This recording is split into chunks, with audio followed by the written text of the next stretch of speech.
I would like, first of all, to express the gratitude of the World Organization Against Torture, the OMCT, to Fair Trials, APCOF, and Global Law Enforcement and Public Health Association for the organization of such a timely and relevant discussion and for the launch of this new report. Before answering your question, I would like to start by highlighting a key approach of the report you're presenting today, which concerns in particular the first lesson, that is the need to build trust in the police. In this regard, it is worth directing our attention to the preamble of the landmark Human Rights Council Resolution 46/15 on the roles and responsibilities of law enforcement officials, which was adopted in March 2021. And I quote, public confidence in police and other law enforcement officials is paramount for their ability to perform their functions effectively and depends on, inter alia, their respect for the human rights, fundamental freedoms, and human dignity of all persons, unquote. That means that public confidence in the police is inextricably linked to the respect for the dignity and human rights of all persons. They are communicating vessels and cannot be conceived separately from one another. Yet, public trust in the institutions is the main casualty when the criminal justice systems, our governments, turn a blind eye on abusive policing practices, which may constitute torture and ill-treatment, and let it happen again and again. So a critical element to increase trust in the police is actually the promotion of a culture of accountability for police and law enforcement. And this is also acknowledged in the mentioned resolution in the operative clause number 18. As an illustration, in Mexico, 93% of the crimes are not reported to the police, the main reason being that citizens do not trust the authorities. As a consequence, violent crime and torture rates are among the highest in the region. And this is not an isolated case, but a trend that can also be seen in multiple countries and regions that shows that abusive policing practices have a clear impact on the rule of law. Through OMCT's network of 200 members, we receive regular reports indicating that the force is being used excessively across the globe, reaching levels that amount to torture and other ill-treatment.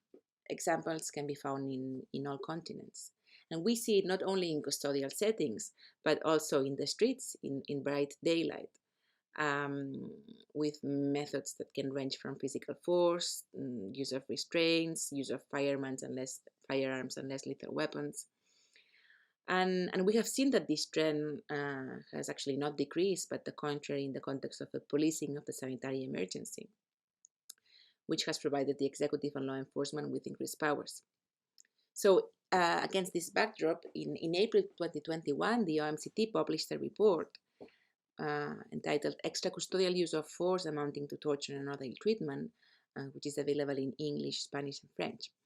The report is a result of a pressing concern, and this is the gap between a growing list of international instruments and resolutions setting out standards and principles on the use of force.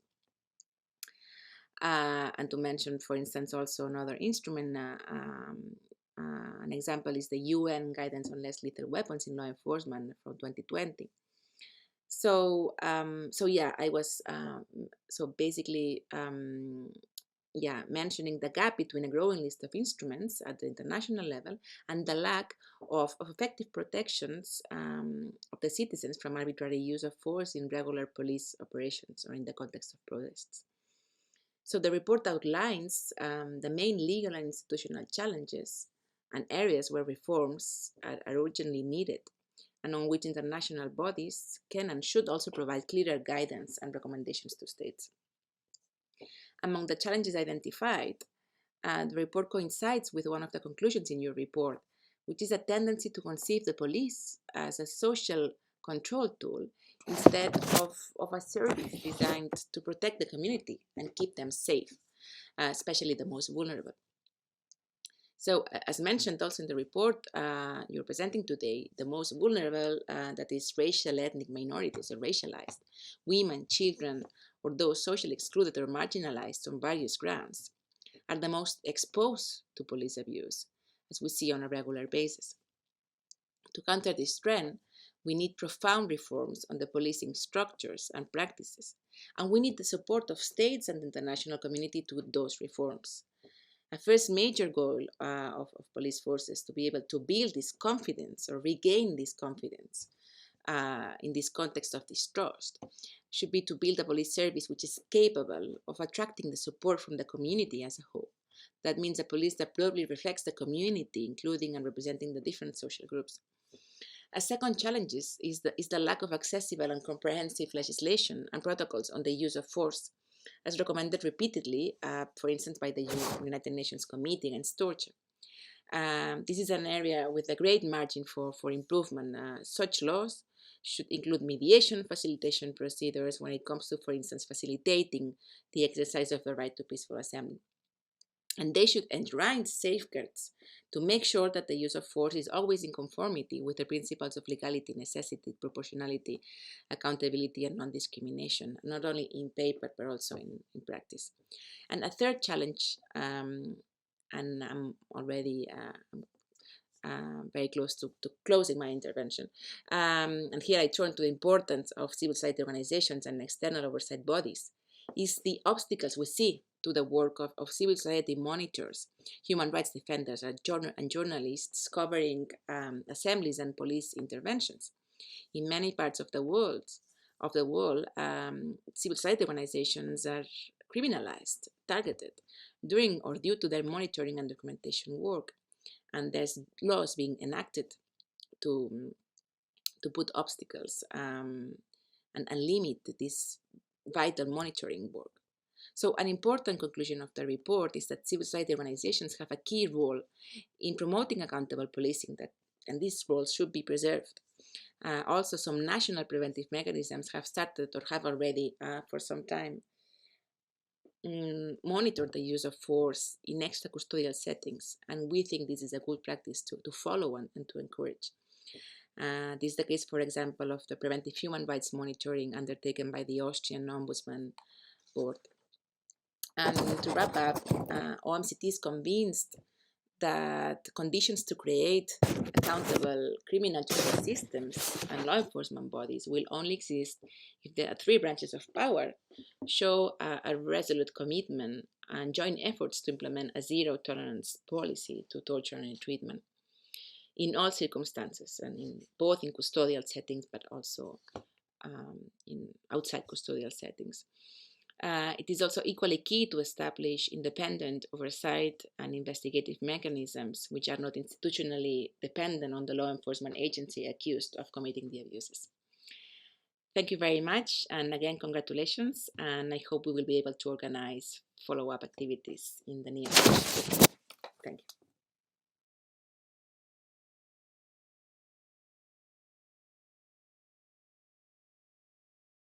Creo que esa idea del informe, que se presenta como un punto de partida, es una cuestión de la máxima importancia. Es decir, conectar estas dos narrativas, las del mundo policial con las del mundo de los derechos humanos, es una cuestión que me parece clave y que se menciona desde el comienzo del informe. Y es clave o es importante porque lamentablemente es muy común presentar como objetivos enfrentados, por una parte el resguardo del orden y la seguridad, y por otra parte el respeto de los derechos humanos. Creo que ese es un problema quizás transversal a América Latina y también a otras regiones del mundo. Y es muy común ver esa tensión formulada o esa oposición presentada por actores políticos relevantes y por a veces las mismas policías. Creo que eso es preocupante en el sentido de que sigue ahí latente, creo que sigue latente en muchos países de la región latinoamericana, está latente también con mucha fuerza en Chile,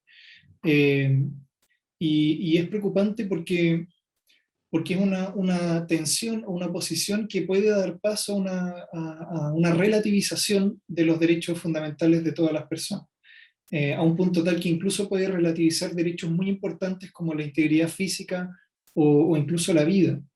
Y las coyunturas recientes que se han visto en el continente, Verónica mencionaba el caso de las manifestaciones en Chile a fines del año 2019, son coyunturas o experiencias que ratifican que esta tensión a veces se ha radicalizado. ¿Y qué narrativas se ven que evidencian esto? Por ejemplo, en el caso de Chile, pero quizá uno podría pensar que en Colombia se dio un fenómeno similar, pero ahí yo no soy tan experto. Aparecieron ideas como, por ejemplo, que cuando se emplazó a la policía por el nivel de violencia que se estaba empleando para responder a situaciones de desorden y violencia urbana, fue común escuchar de parte de la policía que no estaban preparadas para tanta violencia o para niveles de desorden tan grandes, y que ante eso no había mucho que hacer y que la reacción se explicaría porque las policías se vieron de algún modo desbordadas por los hechos. Y también, y esto quizás es más grave, se vieron mucho narrativas que presentaron las vulneraciones de derechos humanos en el contexto de protestas como una especie de daño colateral de acciones que estaban encaminadas a resguardar el orden público.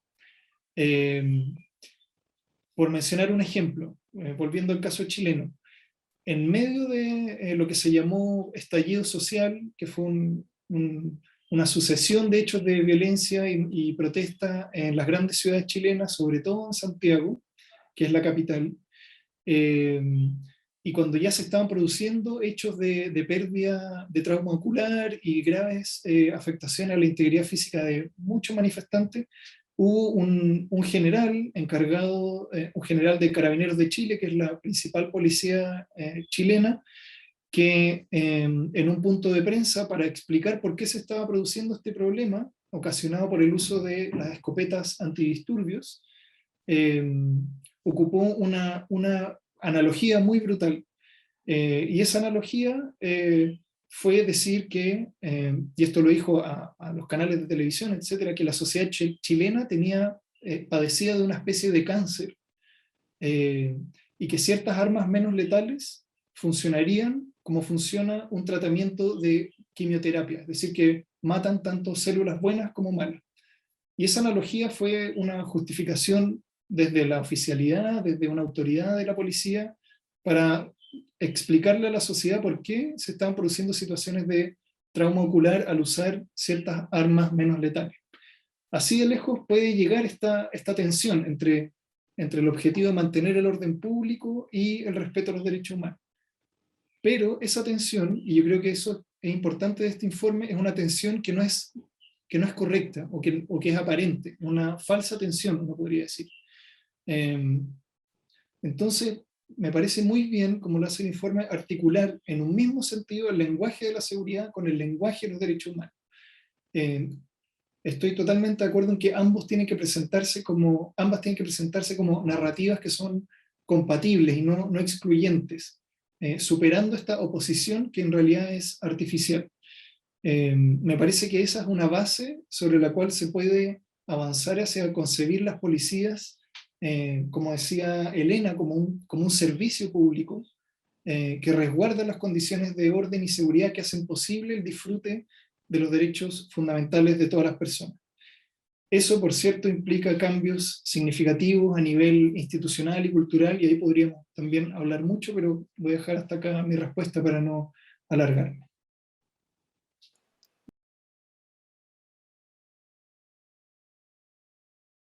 Published the report. It's called Who Polices the Police. And it looks into independent agencies, state agencies, that can conduct criminal investigations of the police. Accountability, as was said here, is an inherent part of the democratic policing, right? Accountability is absolutely critical to building public confidence in police. I might differ in my views a little bit of many presenters here. I mean, police should deserve that confidence, right? We are giving police the right to use force in society up to lethal force. We better control that use of force as society. It's absolutely like clear to me that we cannot just trust just because. Independent agencies that we describe in the report, and we look into 11 agencies and 4 prosecutorial departments with some similar functions. They generally were created after some gruesome incidents that just made the violence, abuse that was always there, like too visible, or made it politically possible for governments, for parliaments to pass legislation to start controlling the police. We have examples from Western Europe, from UK and Norway, from Latin America, like Jamaica is of course the most known example in the COM, but also in Argentina and in Rio there were prosecutorial departments. In Africa, Kenya and South Africa are the big examples. So I would invite you to look into the report. And that pattern, that there's like, we don't use a tipping point, we can prove it as tipping point, but basically it's just something that just moves that needle. In Ontario, for example, in Canada, it was in 1989 a report of task force on race relations and policing. In Jamaica, it's Michael Gale case of a man killed by police in custody. And just I'm happy to report for the first time in the United States, in the state of Washington, this year, the legislature passed the bill to create the first ever independent office of investigations of the police.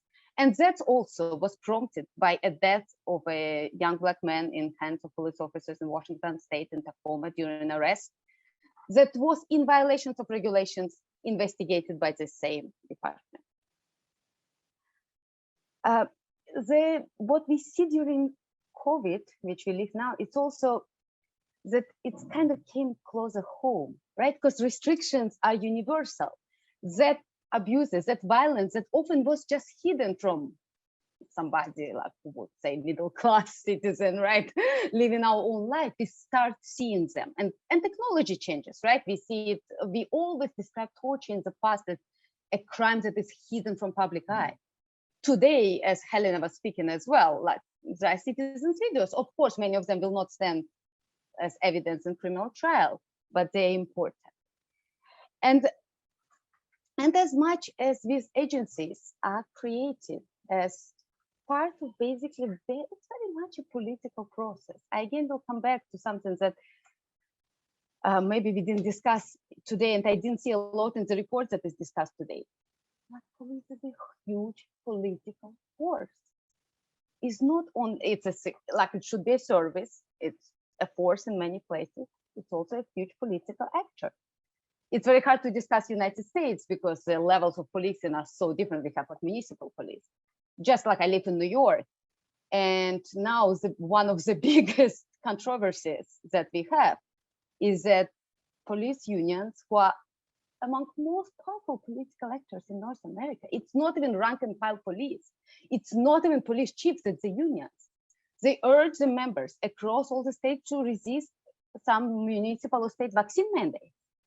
We have biggest lawsuits now hitting New York from police unions because police officers do not want to vaccinate as municipal employees are mandated.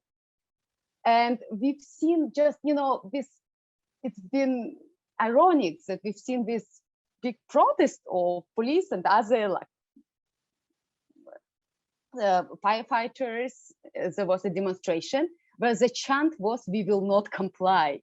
And this like comply with police orders is very much the basic of all the interactions with the police. So it's complicated, right? Police resist as not each individual policeman who might like put their life in risk and have a hard job, but police establishment often resist any imposition of restrictions or oversight of control.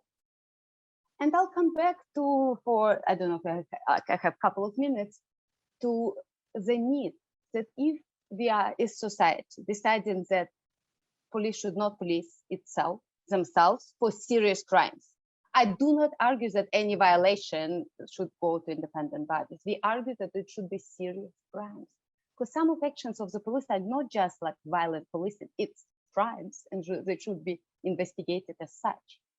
That if there's death involved, which might be legal, but still should be investigated independently, or allegations of sexual assault or torture, enforced disappearances, or serious injuries, and we might spend the whole webinar on definition.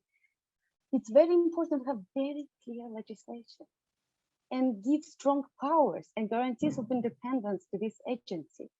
Because again, it's a political process of where this agency will sit. And across the world, and like very much in Jamaica and in Canada, we see that police associations or individual police will litigate against like any article of the act establishing these independent of investigative bodies, what they can. They entail in these lawsuits trying to defend the act. So as clear the acts are, as important it is. I can talk, of course, about the report for a long time, but basically our message is that these agencies are part of, again, creation is part of political process, but they need very strong powers. They need powers as police officers in their jurisdictions and very strong competences to deliver, to actually conduct effective criminal investigation, because they will still need to withstand the regular justice system, right? It's the prosecutors, it's the judges. Like these agencies are not just a commission of inquiry on an NGO oversight that can issue a report. These agencies will enter a part of the justice system, and they need the competencies and the powers to do so. I'll stop here and.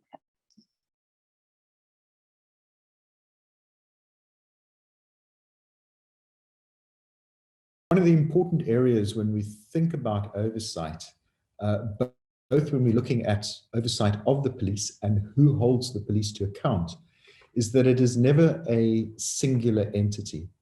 So when we think of who in the police need to be held to account, it is not just the individual officers on the ground.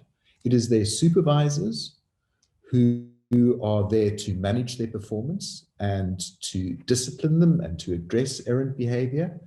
And it is also the organization as a whole, how it prioritizes its budget, how it provides training, how it provides the protective equipment that Carl mentioned right at the beginning to ensure that its members are safe.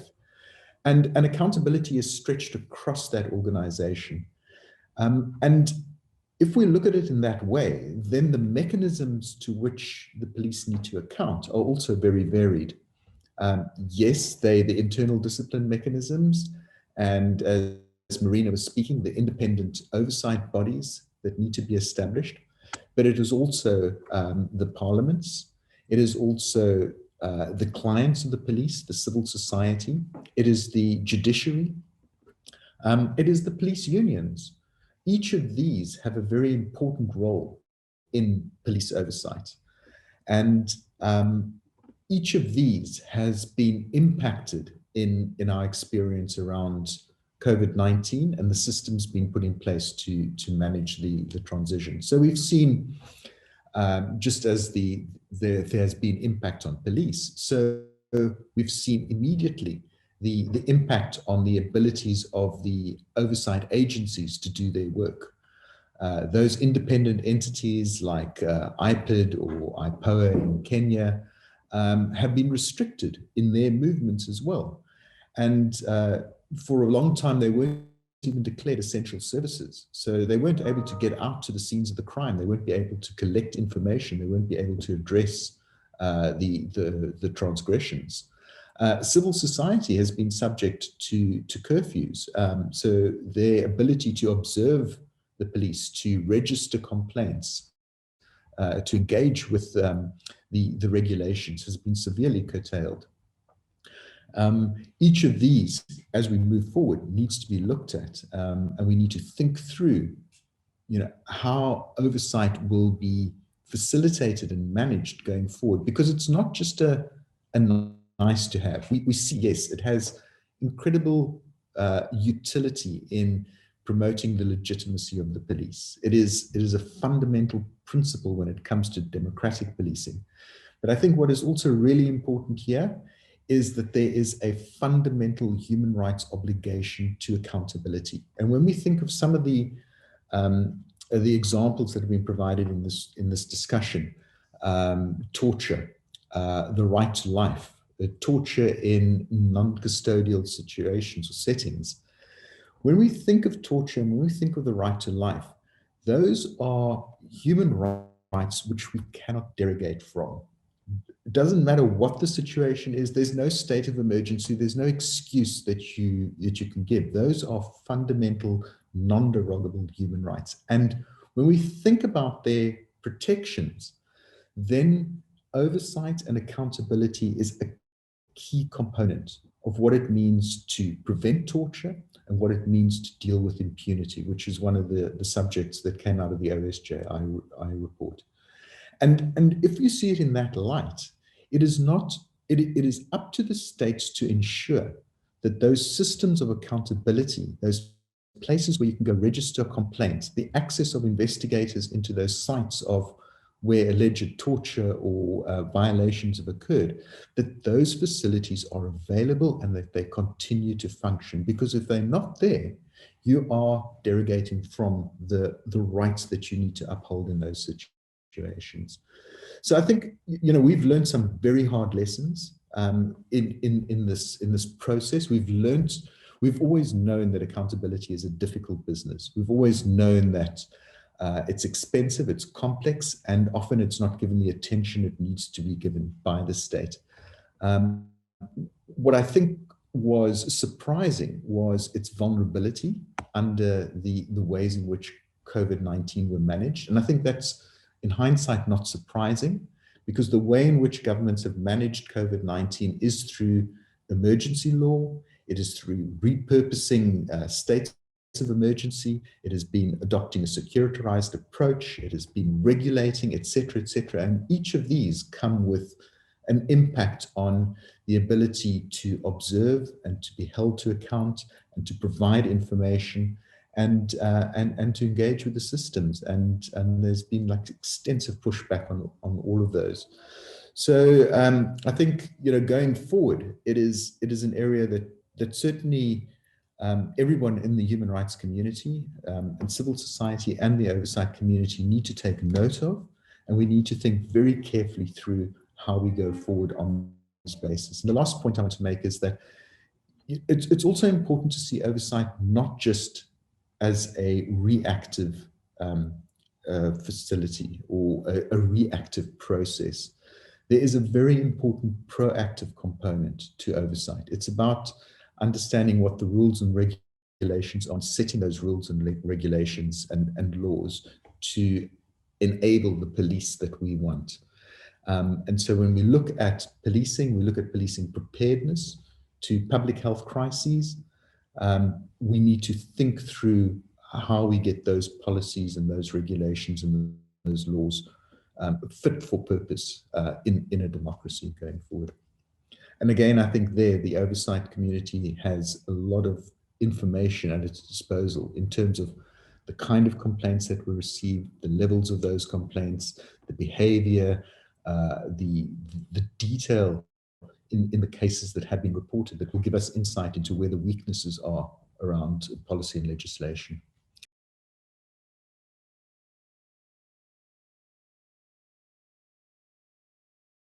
I very much agree with Sean, right, that we say it's only investigative bodies are only a small part of accountability, because if you put all police violations to these bodies, you also will overburden them, which in South Africa, I believe, is very much the example of the independent police investigation directorate, that we argue that such bodies should have limited jurisdiction, right? Only certain crime. What did they see? What they can do proactively? And you will have disagreements among practitioners. What's very interesting in the COM in Jamaica, and they always speak about it. So they chose to report to Parliament 4 times a year instead of once that they're obliged by law. So transparency, of course, right? And I think colleagues from Indecom often say that like the best arms is information. the transparency, informing the public about their work, informing the public about each case with some respect for confidentiality when needed, of course, or involved officers, is critical. INDECOM issued a report about the killings during planned police operations. They did not charge anybody. They didn't charge any commander. But there was a legitimate question. How do you plan? How do you work if so many people get killed? I need to find the number, but it led to dramatic decrease of fatalities during planned operation without a single charge. My co-author in Scott, who was a director of Special Investigations Unit in Ontario, sometimes says it's not my job to do the analysis, it's for the social scientists, but my job is definitely to at least put all the information we can out. And probably, again, there's a lot to discuss of technical capacities and so on, but what would distinguish these bodies from the police, right? Because we say they should have the same powers as police officers. So are we creating another monster, right? How many of this oversight will be created? And it's truly, like, as I was saying, the limited jurisdiction, but also the transparency. What, like, Ian, as a practitioner, strongly recommends and says it's the most important, is to report back to public when charges are not laid, when you will not proceed with the case. There will be confidentiality issues. And he was saying that it was the hardest decisions for him, because in a way, to charge, you send the case, like, and prosecutors and judges will deal with it, and accountability will be in the courtroom. But when you stop, that's on you. And this, like, engagement with victims, which is very limited in criminal proceedings, and being very open about its work, it's really what must distinguish. And also, like, show how does police work. And very few of the agencies that we look have high percentage of indictment, right? Or recommendation for charges. Because again, a lot of police work might involve force. We need to revise them, like, how our societies function in general, but it will not constitute a crime. So this nuance of, like, that the key is information, whether in forms of pattern analysis or just reporting back to public, is absolutely crucial.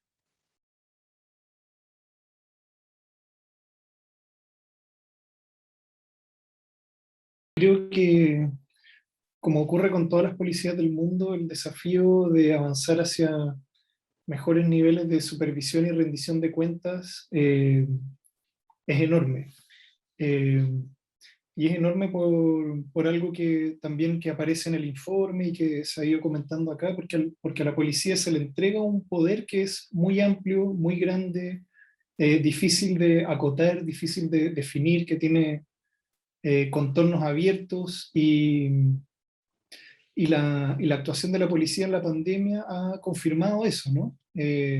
A la policía se le han sumado labores que se agregan a las que ya tienen en materia de prevención del crimen, de aplicación de la ley, etc. Entonces nos confirma que el mandato de la policía es siempre genérico, amplio, de preservar el orden público en distintos contextos. Entonces, ¿cómo articular mecanismos de supervisión ahí? Eso es una tarea delicada por lo mismo, porque la lista de funciones, de competencias, es difícil de definir. Y por lo mismo tampoco hay recetas universales que podamos aplicar en todo el mundo. Y ese hecho, el hecho de que no hay recetas universales, fue, diría yo, una de las premisas sobre las que se construyó el informe que trabajamos con Amnistía sobre claves para la región de América Latina y el Caribe en materia de supervisión y rendición de cuentas de la policía. ¿Y qué implica esa premisa? Implica hacer un esfuerzo por tomar algunas líneas, algunas recomendaciones que se han elaborado desde el mundo académico, pero también desde el mundo del activismo, desde el mundo de la defensa y promoción de derechos humanos, y cruzar eso con la experiencia local de la sociedad civil, la academia, las instituciones públicas de distintos países de la región.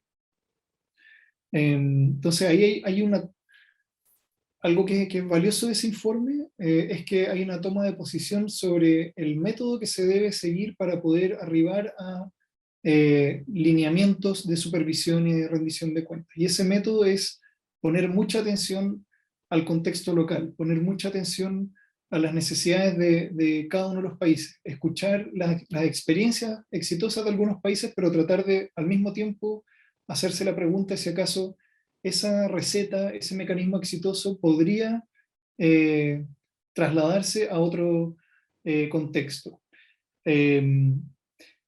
Y bueno, el informe de Amnistía ofrece algunas claves, algunos caminos para avanzar hacia un mejor nivel de supervisión y rendición de cuentas, tomando eso que yo estaba comentando en cuenta, y se elaboraron 5 recomendaciones que tienen que ver con crear mecanismos independientes de monitoreo, y ahí, bueno, hay una experiencia muy exitosa en la región, muy interesante al menos, que es la de Indecom en Jamaica. Masha ya había comentado algo al respecto. Es una experiencia que tiene desafíos y fortalezas, pero se discutió mucho en torno a esa experiencia y cómo se podrían replicar distintos modelos, considerando también el sistema legal que puede ser distinto al de Jamaica dentro de muchos países de la región. Otra clave tiene que ver con involucrar de una manera significativa a la sociedad civil y a las organizaciones de víctimas en los procesos de fortalecimiento de los mecanismos de rendición de cuentas y supervisión. Y esto es novedoso también porque pocas veces se toma en cuenta ese aspecto. Una tercera recomendación tiene que ver con cómo los estados pueden diseñar protocolos efectivos para la investigación del abuso policial, y ahí hay, bueno, distintos protocolos para la investigación penal efectiva en situaciones de abuso, y distintos expertos y expertas de distintos países de la región subrayaron cuál fue su experiencia en este aspecto, cómo se pudieron organizar los recursos que el Estado ya tiene para mejorar sus procesos. Hay también una clave que tiene que ver con entender que la violencia policial es un problema estructural, y asumir eso supone también distintas, de eso se derivan distintas implicancias para el tipo de mecanismos que se deben diseñar, para las facultades que tienen que tener los mecanismos de control de la policía. Y por último, sobre todo a partir de la experiencia de Chile, y cómo actuó la policía en el control del orden público a fines del año 2019, pero que es un patrón que se ha visto también en otros países. Hay una última recomendación que tiene que ver con tomar muy en serio el rol de la responsabilidad de mando a la hora de diseñar mecanismos de control, es decir, incorporar la responsabilidad de mando dentro del esquema de mecanismos de supervisión y rendición de cuentas.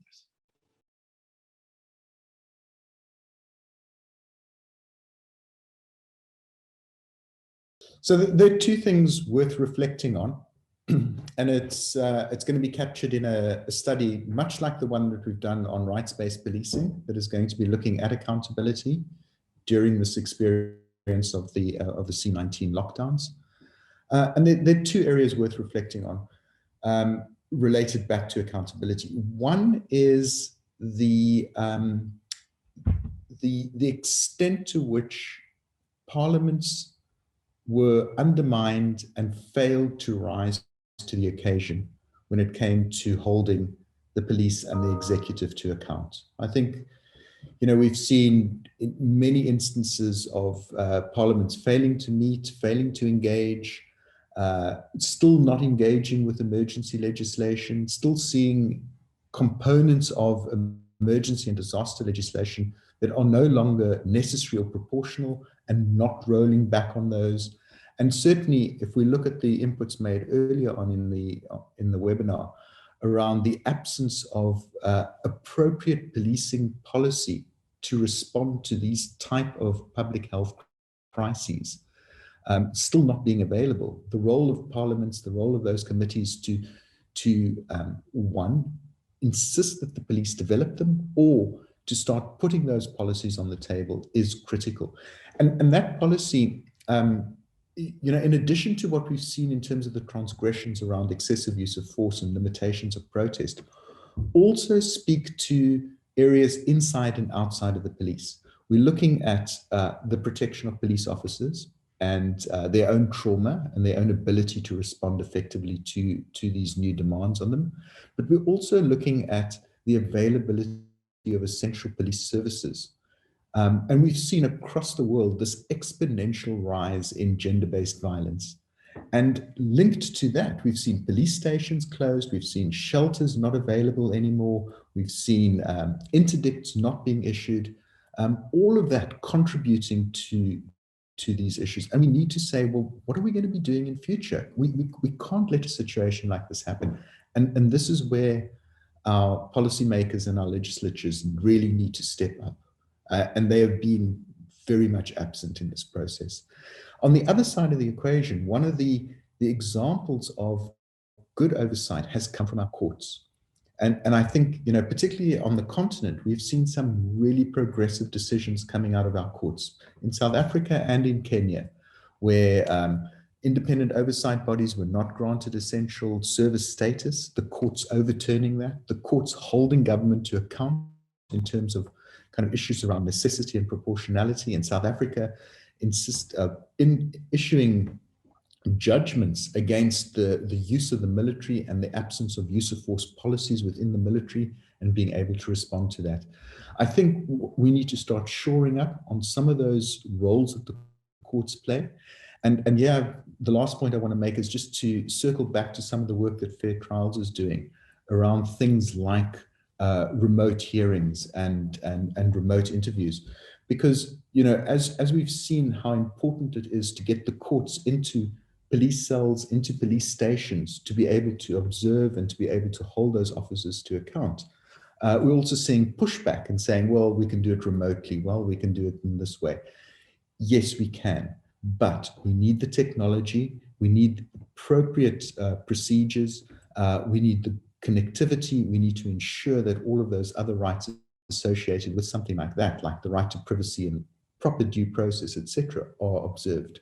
And so I think there we can certainly start building up and recognizing the good role that the courts have played in terms of police accountability.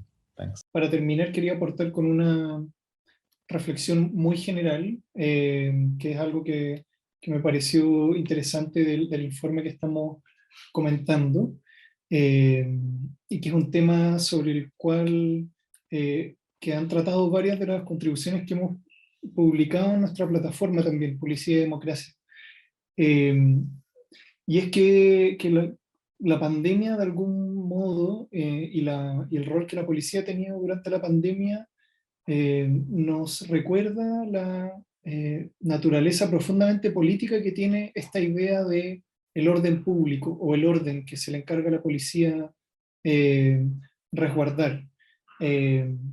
Y que así como en condiciones de normalidad, en estas nuevas condiciones de emergencia, la tensión que enfrenta la policía es más o menos la misma. Y es una tensión de la cual la policía difícilmente puede escapar, que es si acaso logra garantizar un orden general en beneficio de todas y todos, o si más bien no logra manejar ese desafío y termina resguardando un orden particular que beneficia a algunos y perjudica a otros. Y creo que el informe toca ese punto de manera muy, muy precisa al hablar del problema que supone la ambivalencia en las actuaciones policiales. Y es una ambivalencia que se explica a veces por una falta de claridad en las normas, una falta de claridad en las políticas públicas respecto del rol de la policía en la pandemia, y que se conecta con un desafío más amplio que creo que es que todas las sociedades necesitan con urgencia una discusión abierta y democrática sobre el rol de la policía, sobre los objetivos de la policía y sobre el mandato que se le encarga a la policía. Y esa, creo yo, es un camino, claro, no es una receta muy práctica, pero es un camino un paso indispensable para poder tener reglas claras, ordenamientos jurídicos y marcos normativos claros para la actuación de la policía.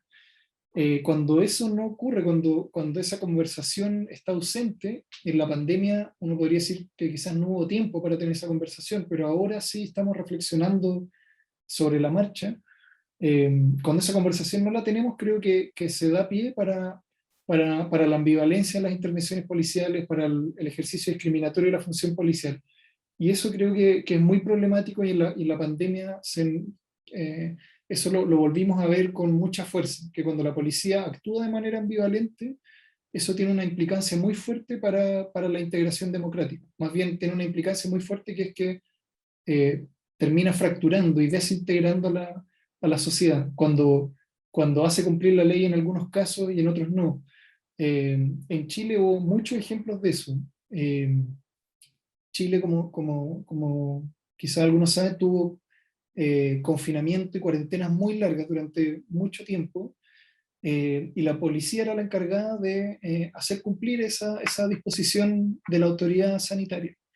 Y en algunos casos la aplicó de manera muy rigurosa contra las personas que, a pesar del confinamiento, querían seguir manifestándose, porque estaba latente todavía el conflicto político desde el año 2019. Entonces la policía arrestó a esas personas y las detuvo en virtud de las disposiciones sanitarias.